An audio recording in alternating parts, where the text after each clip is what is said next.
자, 이번 피해자들 상당수는 계약할 때 이 건물에 잡힌 근저당이 얼마인지 이 부분을 잘 몰랐다고 하는데 그 이유가 대출이 적게 보일 수 있는 그런 수법을 썼다고요?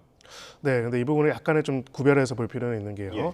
해당 세대에 대한 대출금은 해당 세대에 대한 등기부여를 통해서 확인을 할 수가 있습니다. 예. 근데 다만 지금 이렇게 나와 있는 것처럼 이 건물 전체에 대해서 즉 임대인이 부담하고 있는 채무의 전체 규모는 그것만으로는 볼 수가 없습니다. 즉 무슨 말씀이냐면 예. 임대인이 여러 채의 건물들을 소유하고 있다고 하면은요, 우리가 확인할 수 있는 거는 우리가 임대차 목적물로 삼은 등기부 원칙적으로는요, 해당되는 등기부에서 나타나 있는 채무액수만 볼 수 있는데 만약에 이 임대인이 여러 다른 것들을 소유하고 있고 거기서도 채무를 빌린 것이 있고 이 채무가 이거랑 별개라고 한다면은 이 금액만큼 모르고 이게 전부라고 생각할 수도 있는 것이죠.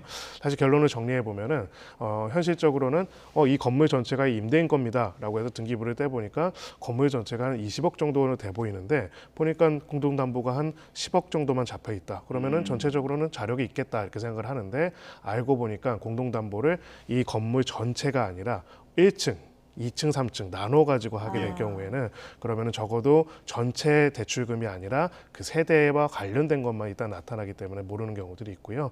이 경우를 막기 위해서는 좀 더 명확하게 이 임대인의 채무가 얼마 정도 되는지 알려면은 적어도 해당되는 건물이 전체가 임대인 거다. 오케이. 네. 그러면은 나머지 세대들에 대한 등기부도 발급받을 수가 있거든요.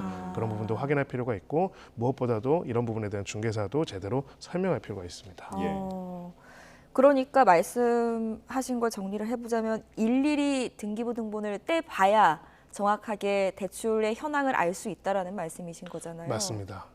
네. 그리고 이제 이 부분에 있어가지고 공인중개사가 중개 거래를 하는 경우에는 네네. 이게 굉장히 중요한 부분이기 때문에 실제로 어떤 채무가 있는지 또 말을 이런 부분에 해줘야 대한 걸 당연히 되는 해줘야 거죠? 하는 예. 것이죠. 예, 그래서 이런 부분에 있어가지고 물론 공인중개사 스스로도 알 수 없는 부분들은 있을 수 있습니다. 가령 나머지 임대인의 전체적인 채무가 얼마만큼인지는 모를 수가 있겠죠. 근데 다만 이런 부분에 있어가지고 혹시라도 위험이 있을 수 있는 부분들을 경고를 하고요. 반대로 위험이 있을 수도 있는데도 불구하고 그걸 아예 얘기를 안 하고 즉 이 사람은 건물 전체를 가지고 있는데 채무는 이만큼이니까 문제가 안 된다 이런 방식으로 혹여라도 하는 것들은 오히려 기망이 될 수도 있다 이렇게 네. 볼 수 있습니다. 만약에 중개인이 그걸 설명해주지 않았다면 중개인에게 뭔가 처벌이 되는 그런 법은 없습니까? 네, 중개사에게 그로 인한 손해배상을 물을 수가 있습니다. 그래서 중개 의무상 설명 의무라고 하죠. 네. 결국은 계약 이행의 중요한 조건에 관한 사항으로서 중개인이 확인할 수 있었던 사항에 대해서는 설명 의무가 있고요. 네. 이 사안 같은 경우에는 기본적으로는 나머지 임대인의 모든